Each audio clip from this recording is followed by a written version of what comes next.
Hello, ladies and gentlemen, boys and girls, football fans of all ages. This is Tim May along with Bill Rabinowitz. Bill. We just watched the Ohio State spring game. I think it was my 34th uninterrupted streak. You get a medal for that. Yeah, exactly. Some of them have been in foreign places like Cincinnati, Crew Stadium. This one was more of a scrimmage than it was a game. Urban Meyer, didn't admit that. He just, basically stated what we saw. But as he said, in this age of injuries, et cetera, of precautions and stuff, you kind of start out slow and build up. This game started with no tackling going on, and really very few fireworks going on, and then it evolved into Master Teague with a couple of runs, Mike Weber with some great runs after the tackling started. Yeah, right. And then it was kind of off to the races. And, this quarterback battle, I'll let you go first on the quarterback battle. I'll have my own opinion. But, calling this one at this point is still interesting to me. Yeah, first of all, the MVP of this game was the meteorologist that Ohio State consulted to move the game up 2 hours. Because right now, about half hour after the game ended, 45 minutes, it's starting to rain a little bit. But this is nothing compared to what it's probably going to be. No thunder and lightning for sure. Yeah, so they got it in. And it was, I wrote this in my web game story, they had to kind of beat the rain feel to it. Okay, let's get this thing going. They were stopping plays before they were even done running. It was like watching guys run for the bus. Right. But as far as the quarterbacks, that's what everyone came to see. I thought especially Burrow and Haskins really separated themselves. I mean, I thought, we all know about Dwayne Haskins' arm. He made a couple throws that were like, wow. It was like the Michigan throw to Austin Mack. But Joe Burrow, just when you think, okay, Haskins is taking the lead, Burrow comes back with a couple of really nice throws. He ended it with a beautiful pass to DeMario McCall.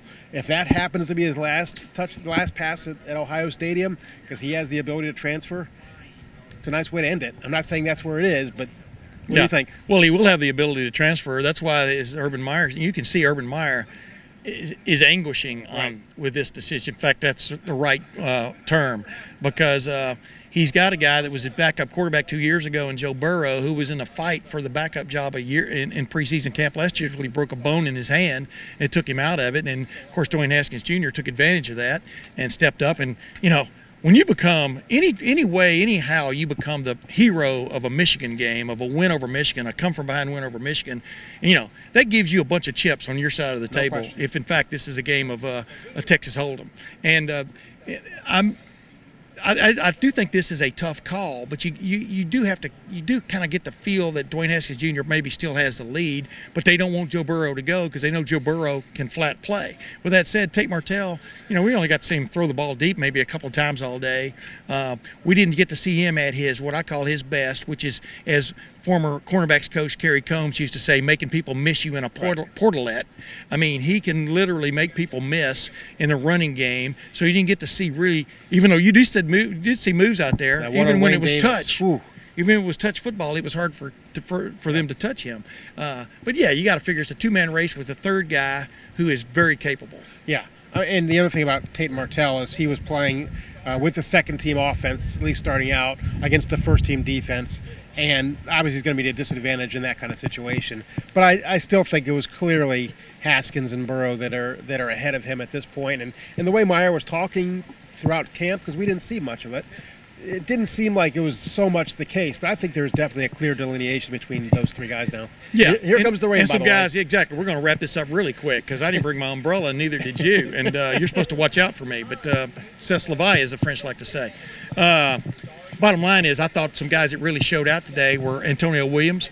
I thought DeMario McCall had some moments. Master Teague III had some moments, without a doubt. Defensively, the cornerbacks were kind of hit or miss because that's the way it's kind of set up for in these games. They were getting shot at a lot. Right. But Sean Wade, for example, 5-star, didn't get to play last year because he got injured in preseason camp.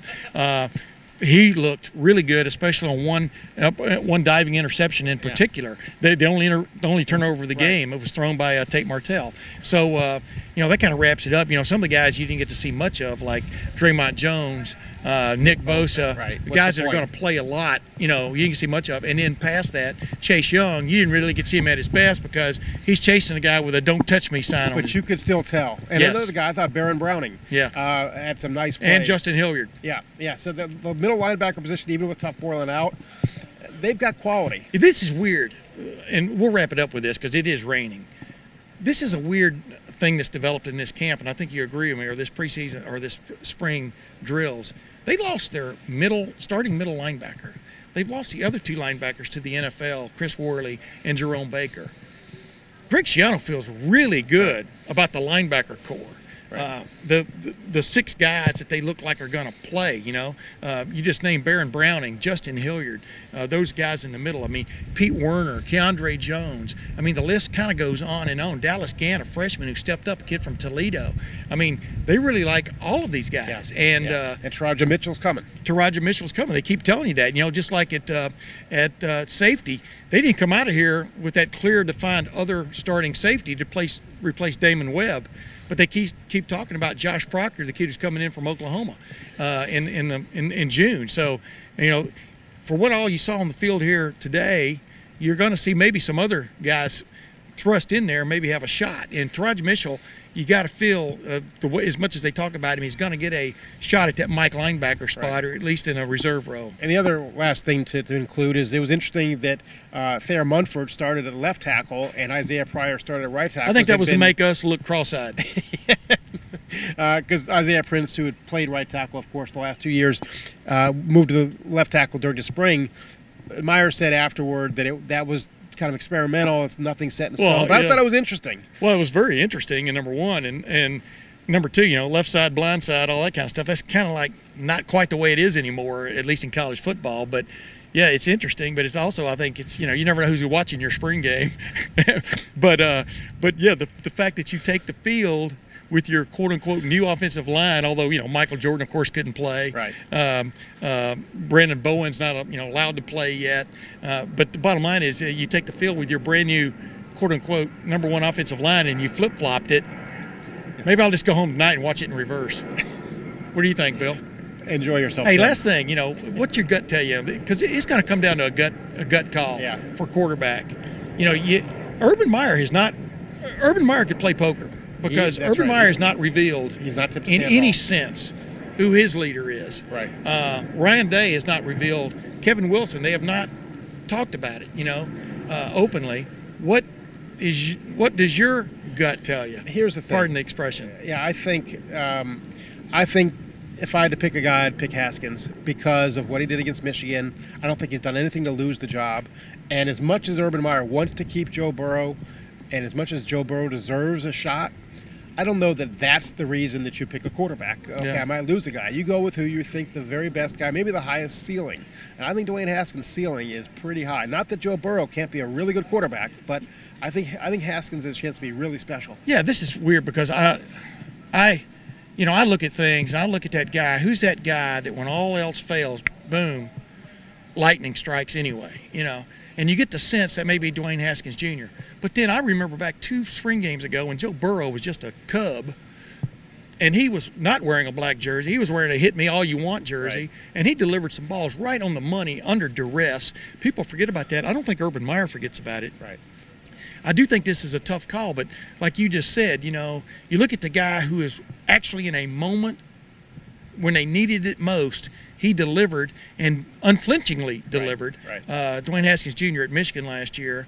It's hard to if there were odds on this in Vegas, you got to think he'd be the odds-on favorite. Yeah, I would think so. But again, as much as Urban Meyer wants Joe Burrow in the program, as good a quarterback as he is, as good a guy as he is in the program, and they love him here. There's no question, they really love him. I don't know that you can make your decision based on that. Right, and he has 2 seasons to play, and the clock is ticking on his college eligibility. And these guys, they almost owe it to themselves if they don't get that shot. They think, see if you can find another place where you get to play, like Russell Wilson did. He went from North Carolina State, couldn't play anymore for North Carolina State. He goes to Wisconsin, and then he wins the Super Bowl. He couldn't play anymore for North Carolina State. When's the last time he won a national championship or anything? Basketball. But anyway, we'll be back maybe next week. Well, not maybe next week. We'll be back next week to kind of, after we get to talk to the coaches a little bit more about how they looked at this spring game, what they got out of it, what they saw that we didn't see, which, when it's tag to begin with and then a little bit of tackle and at the end a running clock, I'm not sure we missed a whole lot. No.